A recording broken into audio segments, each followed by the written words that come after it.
विदिशा का एक ऐसा मंदिर जिसे मुगल तोड़कर मस्जिद में तब्दील करवा देते हैं। अलाउद्दीन खिलजी मूर्ति को दिल्ली ले जाकर सीढ़ियों के नीचे दफना देता है। इस टूटे हुए मंदिर को देखकर भारत के नए सांसद को बनवा दिया जाता है। मोहम्मद खिलजी मंदिर के चारों तरफ से तोपें चलवा देता है, जिस पर 3 से ज्यादा बार हमला किया गया और हजारों लोगों की जान चली गई। अब यह विवाद किसी से छुपा हुआ नहीं है।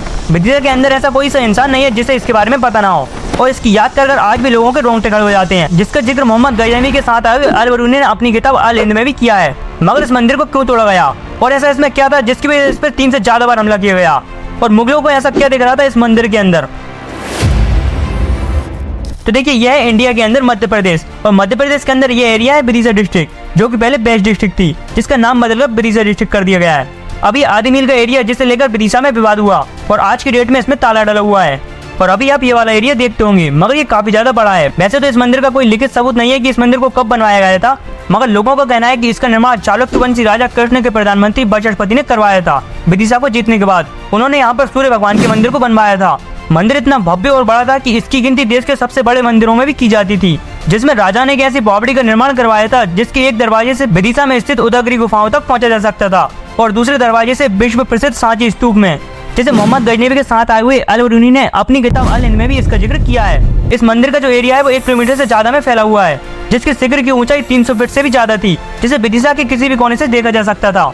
अब यहाँ तक सब कुछ ठीक चल रहा था, मगर 1233 और 1234 के बीच मोहम्मद इस्तुत मिस्की की इस भव्यशाली मंदिर पर नजर पड़ जाती है, और वह इसे तोड़ने का प्रयास करता है और उसके खजाने को लूटकर दिल्ली ले जाता है। मगर इस मंदिर को लेकर विदिशा के लोगों में एक श्रद्धा थी, जिसकी बदौलत उन्होंने 1250 में इसका पुनर्निर्माण करवा दिया। मगर ये सिलसिला यहीं पे थमने वाला नहीं था, और इसके बाद जो होने वाला था उससे विदिशा के लोग अनजान थे। अब इस बार अलाउद्दीन खिलजी के मंत्री मलिक काफूर ने 1290 में हमला कर दिया और मंदिर को तोड़कर उसके खजाने और 8 फीट की अष्ट धातु की मूर्ति को दिल्ली ले गया, जिसे दिल्ली की एक मस्जिद में उसको दरवाजे के नीचे दफना दिया गया, जिसके ऊपर से लोग निकला करते थे। और इतने सब कुछ होने के बावजूद भी यहाँ के लोगों ने इस मंदिर को फिर से रीडेवलप कर दिया और वहाँ की टूटी फूटी प्रतिमाओं की पूजा करने लगे। मगर विदिशा के लोगों की किस्मत इतनी बेकार थी कि वो पिछले आक्रमण को भुला नहीं पा रहे थे, और तीसरा आक्रमण इस मंदिर का इंतजार कर रहा था। फिर मोहम्मद खिलजी ने 1460 में इस मंदिर पर हमला कर दिया, और फिर वही हुआ, लूटपाट हुई, लोगों को मारा गया, मंदिर को तोड़ा गया।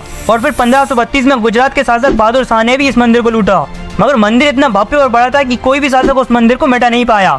अब 1532 के समय मुगलों का एक नया नियम लागू होने लगा था, जिसके अकॉर्डिंग वो जिस एरिया पे भी कब्जा करते उस एरिया में बने मंदिर को तोड़कर मस्जिद में तब्दील करवा देते थे। और ऐसा करने का उनका मकसद था हिंदू कम्युनिटी को नष्ट करना, उनको बर्बाद करना, मंदिरों को लूटना और अपने धर्म का प्रचार करना।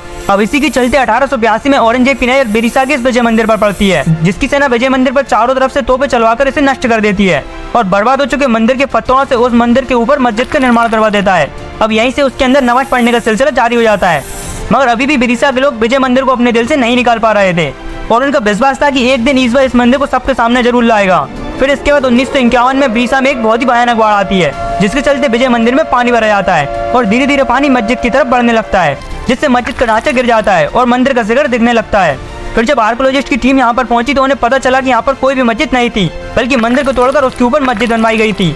अब ये पता चलने के बाद हिंदू यहाँ पर पूजा करना चाहते थे, मगर मुस्लिम कम्युनिटी यहाँ पर कुछ समय पहले से ही नमाज पढ़ती आ रही थी। अब इसी बात की वजह से दोनों कम्युनिटी में झगड़ा होने लगा और धीरे धीरे दंगे होने लगे, जिसमें लोगों की जाने जाने लगी, जिसकी कुछ दिन बाद उस समय की कांग्रेस सरकार इसमें ताला लगवा देती है, और आज भी उस मंदिर में ताला लगा हुआ है। इसके ऊपर वहाँ के आम लोगों ने भी कई बार आवाज उठाई, मगर सरकार ने उनकी बात को नहीं सुना, और आज भी मंदिर के ऊपर तोपों के निशानों को देखा जा सकता है।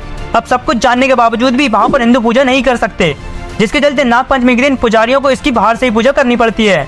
अब ये थी इस मंदिर के पीछे की हिस्ट्री, जिसे मैंने बताने की आपको कोशिश करी है, जिससे इस मंदिर की कहानी आप लोगों तक भी पहुंच सके। और आपकी क्या राय है इस मंदिर के बारे में कमेंट बॉक्स में जरूर बताइए।